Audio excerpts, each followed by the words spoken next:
Farg'ona jamoat salomatligi tibbiyot instituti epidemiologiya va yuqumli kasalliklar hamshiralik ishi kafedrasi katta o'qituvchisi Muhiddinova Shoiraxon Bahronova sizlar uchun hozirgi kunda mavsumiy kasallik hisoblangan o'tkir respirator infeksion kasalliklarni oldini olish uchun o'z tavsiyalarini berib o'tadi.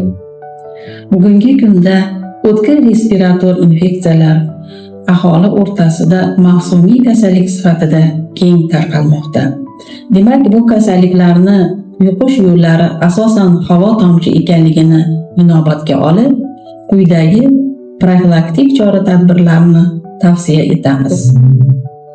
Aholi gavjum joylarida tibbiy niqoblardan foydalanish, vitaminga boy bo'lgan oziq-ovqat mahsulotlarini iste'mol qilish, mehnat faoliyatida bilim olish va dam olish jarayonlarini to'g'ri tashkillash va xonalarni tez-tez shamollatib turish.